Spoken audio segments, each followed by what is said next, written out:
Welcome everyone. तो आज हम स्टार्ट करने जा रहे हैं पॉलिटी। पॉलिटी के मैंने कुछ आर्टिकल्स आपको बता दिए थे, बट हमारा जो स्टार्टिंग है वो पोर्शन रह गया था। तो आज में जो आर्टिकल से पहले का पोर्शन है कि हमारा कॉन्स्टिट्यूशन कब स्टार्ट हुआ, कैसे स्टार्ट हुआ था, मतलब कि जो डेवलपमेंट है वो कैसे हुआ था। जैसे कि आपको हेडिंग में पता ही चल गया होगा इसकी, constitutional development of India, Bharat का संवैधानिक विकास, कि हमारा जो भारत का विकास हुआ था वो कैसे हुआ था। तो इसमें ना हमारे 1600 कैरेक्टर थे, राजलेख थे, जिसमें कि 31 दिसंबर 1600, मतलब 31 दिसंबर 1600 में British East India company in London by Queen Elizabeth and, जो हमारा 31 दिसंबर 1600 में था, उसमें ब्रिटिश ईस्ट इंडिया कंपनी थी लंदन, उसमें लंदन की थी, जिसमें क्वीन एलिजाबेथ थी, जिनका राज था, शासन चलता था, मतलब उनका राज था यहाँ पे। ठीक है। इसमें जैसे कि इसमें लिखा है trade monopoly for 15 years in India, मतलब कि ये जो लंदन की जो क्वीन एलिजाबेथ थी, इसने 15 साल इंडिया में राज किया। कितने मेंबर थे उसमें? 217 मेंबर्स थे इसमें। और 1613 में अंग्रेजों ने पहली फैक्ट्री सूरत में लगाई। ये एक इंपॉर्टेंट पॉइंट पूछ लेता है कि जो अंग्रेज थे जिन्होंने राज किया था इंडिया में आके, उन्होंने फर्स्ट फैक्ट्री कब लगाई? तो वो उन्होंने लगाई थी 1613 में लगाई थी। कहाँ लगाई थी? सूरत में लगाई थी। और जो ट्रेड मोनोपोली फॉर 15 ईयर्स का जो ट्रेड था, जो इंडिया में शासन किया था उन लोगों ने 15 साल, वो कितने मेंबर्स थे जो आए थे? वो टोटल थे 217 members. Administration council, governor, deputy governor, और इसमें 24 members, 3 presidents, Calcutta, Madras and Bombay. तो इस अब हमारा नेक्स्ट टॉपिक है कि 1726 में चार्टर हुआ था, मतलब राजलेख हुआ था, जिसमें governor is council got the right to make laws for Calcutta, Madras and Bombay. मतलब जो गवर्नर्स थे, जो काउंसिल्स थे, गॉट द राइट, उन्हें राइट दिया गया था to make law the Calcutta और मद्रास और बॉम्बई के जो लॉज हैं उन वो बनाने का उनको राइट दे दिया गया था। उनके पास पावर आ गई थी, सत्ता आ गई थी उनके पास। ठीक है। जो पावर होती है वो हो जाती है लेजिस्लेटिव, एग्जीक्यूटिव और जुडिशरी। जो लेजिस्लेटिव होती है उसमें टू मेक लॉज होते हैं, और एग्जीक्यूटिव में टू अप्लाई लॉ, जुडिशरी में टू एक्सप्लेन रिटर्न लॉ, ये इनमें आता है।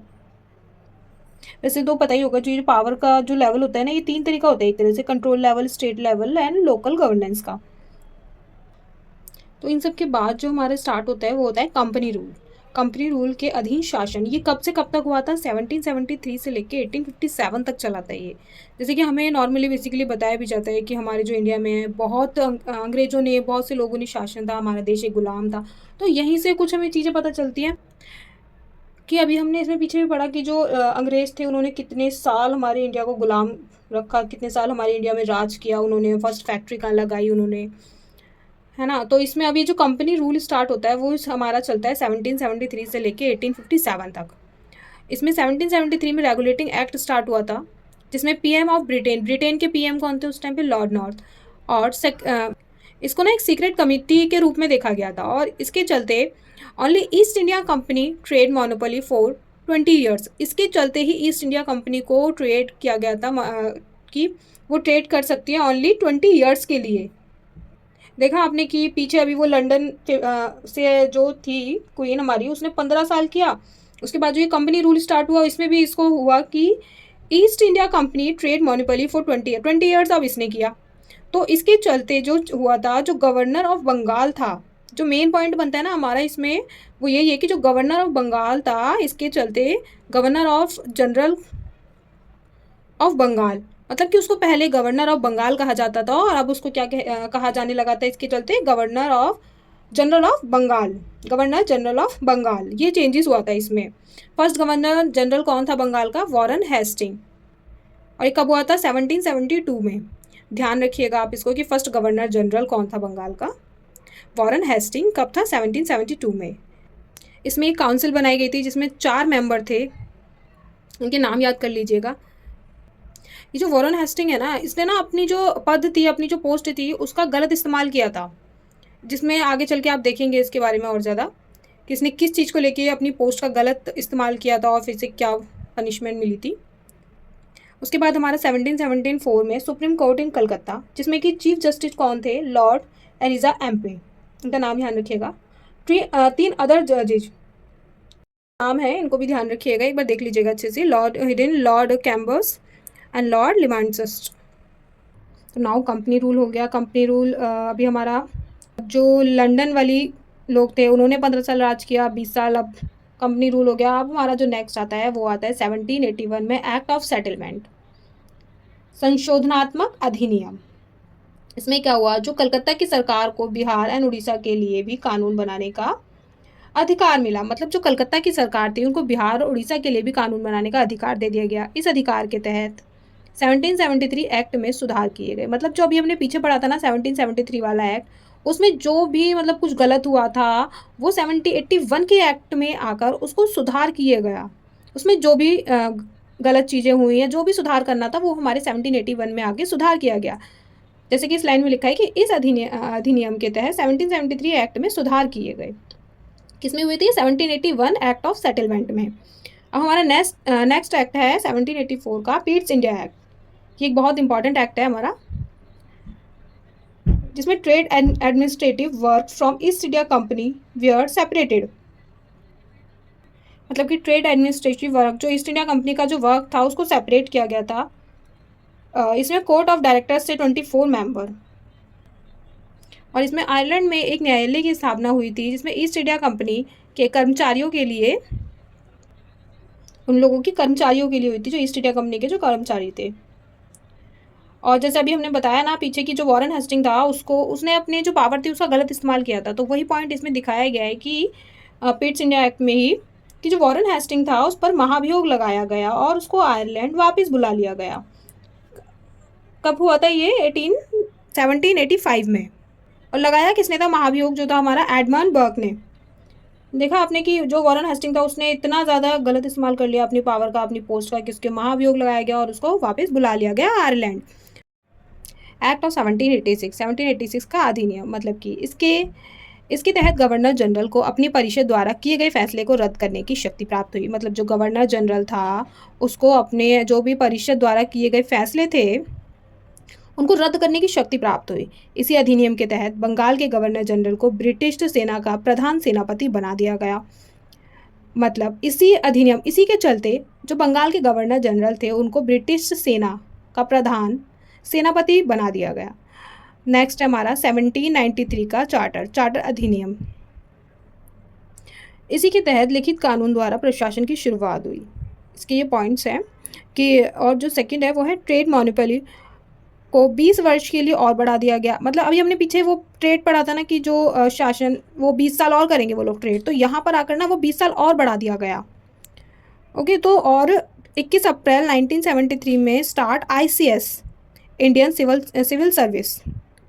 ये स्टार्ट कब हुआ था? 21 अप्रैल 1793 में। ये कई बार एग्जाम में पूछा भी गया क्वेश्चन, मैंने हाईलाइट भी इसीलिए किया हुआ है। और नेक्स्ट है हमारा 1793 में ही रेवेन्यू पॉलिसी, मतलब कि राजस्व पुलिस की स्थापना हुई थी। ICS का फादर किसे बोला जाता है? ये नाम भी लिखा हुआ है हमने, लॉर्ड कॉर्नवेल्स। नेक्स्ट है हमारा 1813 का चार्टर एक्ट, चार्टर अधिनियम। तो ये चार्टर अधिनियम था, उसमें जो क्रिश्चियन मिशन था वो arrive India, Christian missionaries arrived India, जिसमें कि 2 राइट थे उनके पास, trade of tea, trade with China. इसके चलते ना यह 2 राइट थे कि trade of tea and trade with China, ये 2 ही राइट बचे थे खाली ईस्ट इंडिया कंपनी के पास, और सारे व्यापारी अधिकार छीन लिए गए थे उनसे। उनको 1 लाख रुपए पर ईयर देना होता था फॉर इंडियन एजुकेशन को। और नेक्स्ट है हमारा 1833 का चार्टर एक्ट। इसमें कंपनी के शासन को और 20 ईयर के लिए बढ़ा दिया गया, परंतु व्यापारी एकाधिकार समाप्त कर दिए गए। मतलब कि जो ऊपर जो वो 2 अधिकार थे ना उनके पास खाली टी के और चाइना वाले, वो भी यहाँ पे ख़त्म कर दिए गए। ठीक है, और फिर नेक्स्ट हमारा ये एक और मोस्ट इंपॉर्टेंट पॉइंट है जो अभी हमने पीछे पढ़ा था कि गवर्नर जनरल वाला। तो यहाँ पर 1833 में, वहाँ पर कब चेंजेस हुए थे? वहाँ 1773 में हुए थे, यहाँ पर हुए हमारे 1833 में हुए हैं। क्या हुआ है? गवर्नर जनरल ऑफ बंगाल को अब गवर्नर जनरल ऑफ इंडिया कहा जाने लगा। देखा आपने कितना बदलाव हुआ हमारे यहाँ पे। यहाँ पर ही इंग्लिश को इंडिया की ऑफिशियल लैंग्वेज माना गया। और वो बंगाल का जो गवर्नर जनरल था वो अब इस टाइम पे कौन बना था? Lord William Bentinck.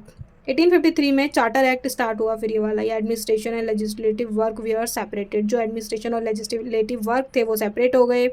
प्रशासनिक एवं विधायिक कार्य अलग किए गए। बंगाल में एक उप गवर्नर की नियुक्ति की गई। कोर्ट ऑफ डायरेक्टर नाउ, अब हमारा यहाँ पर आकर टोटल ये 1853 के चार्टर एक्ट पर आकर हमारा जो ईस्ट इंडिया कंपनी के व्यापार को ख़त्म कर दिया गया। ईस्ट इंडिया कंपनी के व्यापार को ख़त्म कर दिया गया था, केवल प्रशासन बचा था। इसलिए कंपनी ने वोट को डायरेक्टर की ज़रूरत नहीं थी, मतलब कि जो कंपनी थी उनको जब उनका काम ही ख़त्म हो गया तो किस चीज़ की ज़रूरत ही नहीं पड़ी उन्हें उसमें। तो 1857 में हुआ रिवॉल्ट हुआ था, जिसमें भारत से मुग़ल साम्राज्य को ख़त्म कर दिया गया था और भारत के मुग़ल साम्राज्य को ख़त्म कर दिया गया और भारत के अंतिम मुग़ल बादशाह बहादुर शाह जफ़र को गिरफ्तार करके उसको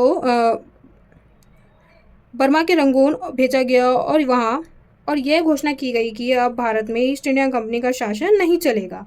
तो देखा आपने, हमने अभी से वहाँ से लेके यहाँ तक अपना जो ईस्ट इंडिया कंपनी और जो अंग्रेज़ों ने शासन करना शुरू किया था वो कैसे हुआ, कब स्टार्ट हुआ, कैसे कैसे वो लोग आगे बढ़े, कितने कितने साल का उन्होंने टाइम मांगा और कितने कितने साल वो लोग हमारी इंडिया में राज करके गए। उन्होंने फैक्ट्री कब लगाई फर्स्ट, और हमारा जो बंगाल के जो गवर्नर जनरल थे इनका नाम कैसे चेंज हुआ, जो फर्स्ट थे वो कौन थे, वो सब हमने इसमें तो यहीं से स्टार्ट हुई थी हमारी पॉलिटी, जिसमें development of India, constitutional development of India start हुआ था। यहीं से लेके हमारे जो मेन पॉइंट्स हैं कि जो ये 1600 कैरेक्टर्स थे, राजलेख थे, यही आज हमने इस वीडियो में देखा। तो ये अभी ख़त्म नहीं हुआ है वैसे, क्योंकि ये अभी हमने जो कंपनी थी वो ख़त्म हो गई। जैसे हमने अभी लास्ट में देखा ना कि जो ईस्ट इंडिया कंपनी का यहाँ से मना कर दिया गया है कि अब उसका राज नहीं चलेगा, तो वो ही यहाँ से ख़त्म हुआ है। नेक्स्ट हमारे स्टार्ट होगा क्राउन रूल, ठीक है, उसको हम नेक्स्ट वीडियो में नेक्स्ट टॉपिक के साथ ऐड ऑन करेंगे। आई होप आपको समझ में आया होगा। चैनल को लाइक, शेयर और सब्सक्राइब करें। Thank you.